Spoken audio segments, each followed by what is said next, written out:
Everybody knows the Minions, the lovable little mischief makers that star in the Despicable Me franchise. The small yellow creatures live to be henchmen, trusted followers of the most villainous villain they can find.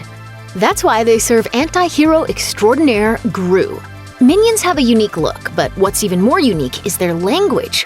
On the surface, it sounds like they're speaking complete gibberish, but if you listen closely, it's really an intricate and nuanced vocabulary.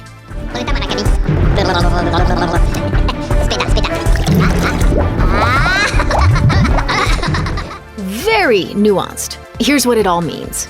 Minionese, as it's known, is a constructed language created by Despicable Me co-directors Pierre Coffin and Chris Renaud. While it may sound like incoherent babbling, the practically indistinguishable words are actually a handcrafted dialect specifically designed for the Minions.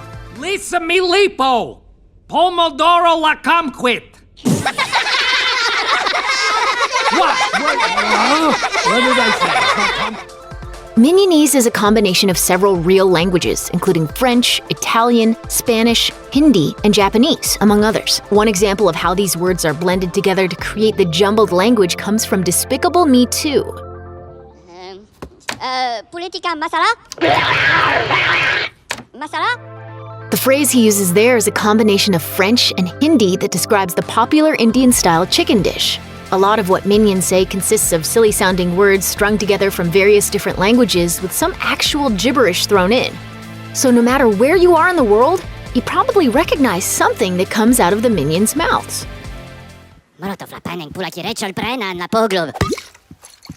Thank you. It's not inconceivable that the Minions would know so many languages, considering their origin movie. The aptly titled Minions established that they've been traveling the world since the beginning of time in search of the perfect villain to serve. Why wouldn't they speak multiple dialects?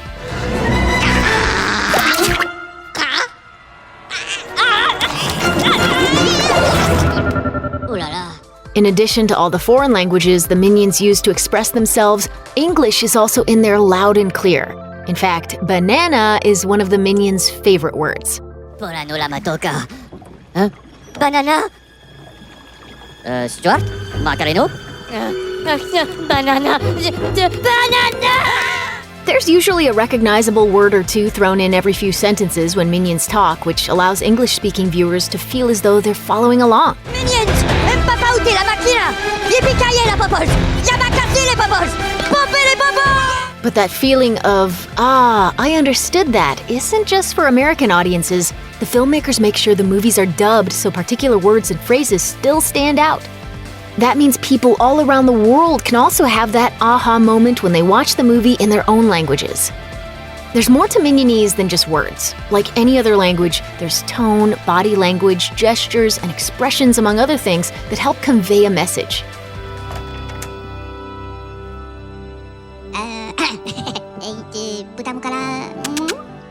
When a Minion is happy, he may squeal, smile, and excitedly jump up and down.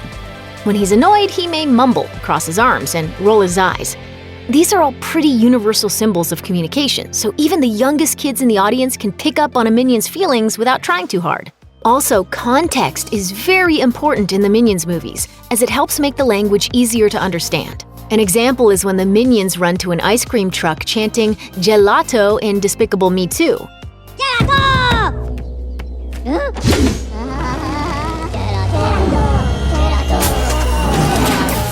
That's Italian for ice cream, and it's also the kind of word that probably sounds like gibberish to young ears, especially since the Minions kind of mispronounce it, but it totally fits in context. As simple as it may seem, this helps you know what's going on without needing to fully understand what's being said. Phonetics also comes into play. Humans are wired to understand a word if it sounds similar to a word they're already familiar with. When Gru orders some of his Minions to replace a toy unicorn for Agnes, the Minionese word they use rhymes with toy and conveys that they understand their mission. Papoy? Akala na papoy? No. Papoy. Ah! Papoy! There may be thousands of Minions, but for the most part, only one man voices them, Pierre Coffin, who also co-directed several of the movies. While Coffin and fellow director Chris Renaud both created the Minions language and contributed voices to the characters at first, Coffin quickly became the go-to guy. By the time Minions came out, he was the sole voice of the creatures. Hey, Sawatika, Orlando? Oh, hello, papagena. Tu le pera con la papaya. Kofan didn't originally intend to take on such a big role outside of directing, but the ball quickly started rolling when, during the early stages of the original film's production, he made a test voiceover to demonstrate how the Minions should sound, and the producers immediately handed the job over to him. The rest, of course, is Minion history. E subito la meledandri, la pate, e la sic kebab para tutti! If things had gone differently, however, Kofan may not have had the chance to develop the Minions' bizarre language, because the Minions weren't always supposed to be so cute. In fact, during the early stages of the first film, they were supposed to be big, ugly brutes. Kofan told The Guardian, "We quickly realized that they were very unappealing and made Gru a totally unsympathetic anti-hero. To make him charming, we had this idea that he'd know all of his little helpers by their forenames, even though there were hundreds, and suddenly Gru was sympathetic. And from that first scene, we knew the Minions gave the other characters counterbalance, had great comedic potential, and were super cute." All right, go to bed. Thanks for watching. Click the links in our video to watch more from Netflix Film Club. Subscribe to our YouTube channel to get the latest exclusive videos. Plus, hit the bell so you don't miss a single one.